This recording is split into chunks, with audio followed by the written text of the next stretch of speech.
اسباب ہے وہ اسباب کا پابند نہیں ہے، وہ اسباب کا محتاج نہیں ہے، اسباب اس کے محتاج ہیں۔ اگر یہ یقین ہے تو اللہ پر ایمان ہے، یہ نہیں ہے تو تمہارا ایمان اسباب پر ہے، وسائل پر ہے، ذرائع پر ہے، مادیات پر ہے، اللہ پر نہیں۔ اس وقت کہاں راستہ تھا؟ کوئی راستہ تھا؟ سمندر ہے اور ادھر سے لشکر آ گیا ہے۔ کلا ان معی ربی سیہدین۔ اب دیکھیے ایمان کہہ دینا آسان ہے، ہوا معکم اینما کنتم، جہاں کہیں بھی تم ہوتے ہو اللہ تمہارے ساتھ ہوتا ہے، لیکن اس کا یقین قائم ہو جائے تو زمین و آسمان کا فرق واقع ہو جائے۔ یہی بات ہوئی حضور کے ساتھ۔ غار ہے، چھپے ہوئے ہیں محمد الرسول اللہ اور آپ کے وہ یار غار ابو بکر صدیق رضی اللہ تعالی عنہ۔ اقبال نے حضرت ابو بکر کی شان میں چند اشعار کہیں صرف، لیکن واقعہ یہ ہے کہ بھاری بھاری نظموں پر اور قصیدوں پر بھاری، طویل ترین نظمیں اور قصیدے ہوں ان پر بھاری۔ ہمتیں ابو بکر کی ہمت جو ہے، کشت ملت را جو ابر، جیسے بارش سے کھیتی اپجتی ہے، ابو بکر کی ہمت اور عزیمت اس امت کو اسی طرح سینچنے والی ہے۔ ثانیے اسلام و غار و بدر و قبر، وہ دوسرے تھے اسلام میں، دوسرے پہلے کون تھے؟ انا اول المومنین، حضور فرماتے ہیں سب سے پہلا ایمان لانے والا میں، دوسرے ابو بکر۔ ویسے ہمارے ہاں یہ چلتا ہے اختلاف، حضرت علی پہلے ہیں کہ حضرت ابو بکر پہلے ہیں، لیکن اس میں بڑی خوبصورت تطبیق قائم کی ہے علماء نے اور بہت صحیح ہے۔ چار کے بارے میں فیصلہ ہی مت کرو کہ کون پہلے ہے، ان کی ایک عجیب تقسیم کر دی ہے۔ آزاد مردوں میں، بالغ مردوں میں سب سے پہلے ابو بکر، بچوں میں سب سے پہلے علی، خواتین میں سب سے پہلے خدیجہ، اور غلاموں میں سب سے پہلے زید ابن حارثہ۔ بڑی پیاری تقسیم ہے، یہ چاروں ہی پہلے ہیں، ہر ایک کے لیے اولیت ہے۔ اور واقعہ یہ ہے کہ اگر زمانی اعتبار سے تعین ہوگا تو پہلے خدیجۃ الکبریٰ آئیں گی رضی اللہ تعالی عنہ۔ کسی اور سے بات کرنے کی نوبت بعد میں آ سکتی ہے، پہلے تو اہلیہ محترمہ سے بات ہوئی، آتے ہی پہلی وحی ہوئی ہے، ابھی تبلیغ کا حکم نہیں تھا۔ کس کو بتایا واقعہ؟ ابھی اپنی نبوت کی تبلیغ کا تو حکم ہی نہیں آیا۔ واقعہ کس کا ہے؟ وہ خدیجہ کا ہے۔ جب کہا ہے کہ خشیت علی نفسی، مجھے اپنی جان کا اندیشہ ہے، تو کیا جواب دیا خدیجہ نے رضی اللہ تعالی عنہا؟ وہ صدیقۃ الکبریٰ ہے۔ صدیقات جو ہیں خواتین، ان میں چوٹی پر خدیجۃ الکبریٰ ہے رضی اللہ تعالی عنہا، اور صدیق جو مرد ہیں ان میں صدیق اکبر ہے ابو بکر صدیق رضی اللہ تعالی عنہ، لیکن صدیقات میں چوٹی پر۔ جب حضور نے فرمایا خشیت علی نفسی، کیا فرمایا؟ کیا عرض کیا؟ کیسے تسلی دی؟ نہیں نہیں، اللہ آپ کو ضائع نہیں کرے گا، آپ غریبوں کے ہمدرد ہیں، آپ مساکین کے تکالیف رفع کرنے والے ہیں، آپ بیواؤں کی سرپرستی کرتے ہیں، آپ مسافروں کی خدمت کرتے ہیں، اللہ آپ کو ضائع نہیں کرے گا۔ یہ یقین ہے اس خاتون کے اندر۔ خیر وہ ایک علیحدہ بات ہو جائے گی۔ میرے دل پر حضرت خدیجہ رضی اللہ تعالیٰ عنہ کی شخصیت کا بڑا گہرا نقش ہے، جو وہ کوئی اور ہی وقت اور موقع ہوا تو بیان ہوگا۔ بہرحال اقبال نے ایک مصرے میں جو چار اولیتیں جمع کر دی ہیں، ہمتیں کشت امت را چو ابر، ثانی اسلام و غار و بدر و قبر۔ اسلام میں حضور کے بعد پہلے کون؟ ابو بکر۔ غار میں حضور کے ساتھ کون؟ ابو بکر۔ بدر کی رات اللہ کا رسول سر بسجود، وہ جھاڑ، وہ گھاس پھوس کی جو جھوپڑی بنائی گئی تھی، اور وہاں تلوار ننگی لے کر پہرا دینے والا کون؟ ابو بکر۔ اور اس حجرہ عائشہ میں محمد کے بعد سب سے پہلے دفن ہونے والا کون؟ ابو بکر رضی اللہ تعالی عنہ صلی اللہ علیہ وسلم۔ وہ جو معاملہ میں سنا رہا تھا غار ثور کا، حضرت ابو بکر بھی حضور کے خیال سے لرز گئے ہیں. آپ کو یاد ہوگا کہ جا کر پہلے تمام جتنے سوراخ تھے انہیں بند کیا ہے. ایک سوراخ رہ گیا تھا جس کو بند کرنے کے لیے کوئی کپڑا نہیں تھا. وہاں اپنی ایڑی رکھی ہے. تب کہا ہے حضور سے تشریف لائیے, اور اپنے زانو پر حضور کو لٹایا ہے. اور وہاں کسی موذی جانور نے کاٹا ہے. حضور کی آنکھ لگ گئی تھی. اس وقت اس بل کے اندر جو بھی بچھو ہے کیا ہے واللہ عالم, اس نے کاٹا ہے. اس کی تکلیف کی وجہ سے ابو بکر کی آنکھوں سے آنسو ٹپک گئے. حضور کے چہرے مبارک پر پڑے ہیں تو حضور جاگے ہیں معاملہ کیا ہے. ایڑی نہیں ہٹائی وہاں سے, مبادا وہ جانور وہاں سے نکل کر محمد الرسول اللہ کو کوئی گزن پہنچا دے.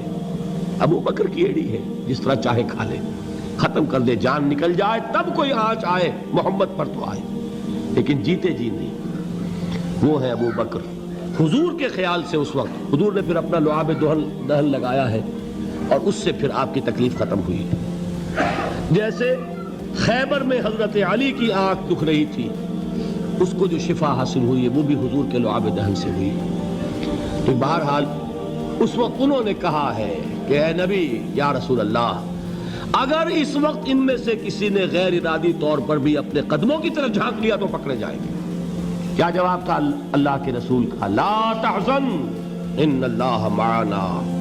اللہ ہمارے ساتھ ہے, کیوں گھبراتے ہو ابو بکر؟ یہ ہے ایمان باللہ. میرا مالک اللہ, میرا رازق اللہ, میرا محافظ اللہ, میرا مددگار اللہ, میرا پشت پناہ اللہ, میرا دوست اللہ. یہ دوستی ہے اللہ کی جو لب لباب ہے, حاصل ہے ایمان کا. اسی کا نام ولایت ہے. اولیاء اللہ کے سروں پر سینگ نہیں ہوتے. جس کے دل میں ایمان راسخ ہو چکا ہو وہی اللہ کا ولی ہے. جسے اللہ پر یقین ہو چکا ہے وہی اللہ کا ولی ہے. جسے یقین ہے اللہ میرے ساتھ ہے, میرا مددگار, میرا پشت پناہ, میرا ساتھی, میرا دوست, میرا محبوب, میرا محب. اللہ اہل ایمان سے محبت کرتا ہے. واللہ یحب الصادقین. ان اللہ یحب الذین یقاتلون فی سبیلہ صفا کانہم بنیان مرصوص. اللہ محبت کرنے والا, اہل ایمان محبوب, اور اہل ایمان محبت کرنے والے اللہ محبوب. والذین آمنوا اشد حبا للہ. آپ تصور کیجئے جسے یہ رشتہ ایمان یا رشتہ ولایت حاصل ہو جائے, الا ان اولیاء اللہ لا خوف علیہم ولا هم یحزنون. آگاہ ہو جاؤ, اللہ کے دوستوں کے لیے نہ کوئی خوف ہے نہ کوئی حزن ہے. اور میں بیان کر چکا تھا, خوف اور حزن کے خاتمے ہی کا نام امن ہے. زوال خوف, زوال حزن. یہ خوف اور حزن کیوں آتے ہیں بار بار؟ اللہ تخافوا ولا تحزنوا, دونوں آ گئے. الا ان اولیاء اللہ لا خوف علیہم ولا هم یحزنون, پھر وہی دو. وہ کیوں ہے؟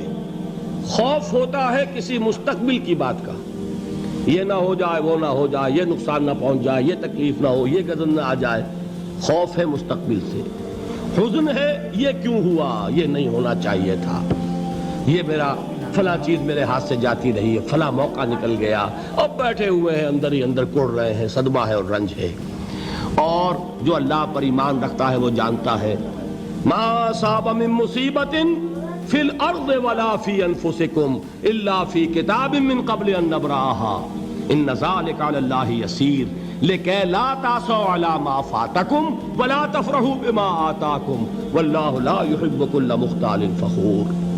اس زمین میں یا تمہاری جانوں میں کوئی تکلیف, کوئی مصیبت نہیں آ سکتی سوائے اس کے کہ جو اللہ نے لکھ دی ہو, اس سے پہلے کہ وہ ظاہر ہو.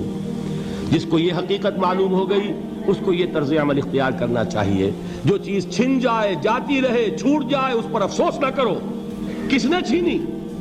دوست نے.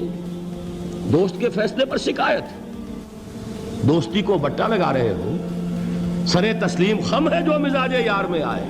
اگر دوستی ہے تو پھر تو تمہیں گردن جھکانی چاہیے کہ ہر چے ساقی ماریخت عین الطافست, جو بھی میرا ساقی میرے پیالے میں ڈال دے اس کا کرم ہے. جو اس کی طرف سے آئے اس پر کوئی رنج نہیں, کوئی صدمہ نہیں, کوئی غم نہیں, کوئی شکایت نہیں, کوئی شکوہ نہیں.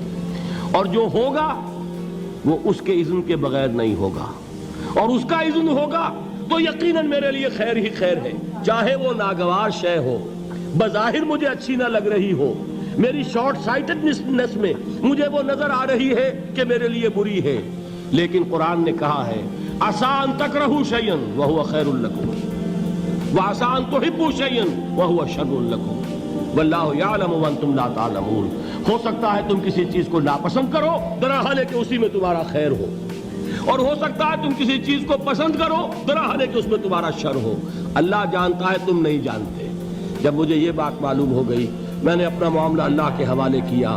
سپردم بے تو مایا خیشرا تو دانی حساب کم و بیشرا، اے رب جو تو چاہتا ہے وہ ہو، تیرے علم میں جو شے میرے لیے خیر ہے وہ ہو جائے، میری کوئی پسند نہیں، میری کوئی چاہت نہیں، یہ ہے راضی برضائے رب۔ اکبر الہ آبادی نے اسے کہا ہے رضائے حق پہ راضی رہ، یہ حرف آرزو کیسا، خدا خالق، خدا مالک، خدا کا حکم تو کیسا۔ جب میں آ گیا بیچ میں، میری پسند، میری مرضی، میری خواہش، میری چاہت، یہی تو شرک ہے۔ ما شاء اللہ کان وما لم یشاء لم یکن، جو اللہ نے چاہا وہ ہوا، جو اس نے نہیں چاہا نہیں ہوا، اختیار اس کا ہے، میرا تو نہیں۔ رضائے حق پہ راضی رہے، یہ حرف آرزو کیسا، خدا خالق، خدا مالک، خدا کا حکم تو کیسا۔ اقبال نے اسے کہا ہے فارسی میں، اب آپ کہیں اس کا ترجمہ بھی کرو تو وہ مجھے ذرا اس وقت کچھ بہت ہی بدذوقی کسی بات نظر آئے گی۔ جائیے پوچھئے کسی سے جسے فارسی آتی ہو۔ برو کشید ز پیچا کے ہست و بود مرا، چوک دہا کے مقام رضا کشود مرا۔ مجھے تو تمام پیچ و خم سے نکال دیا اس مقام رضا نے، میں راضی برضائے رب ہوں، جو فیصلہ اس کا میں اس پر راضی۔ تو کہاں کا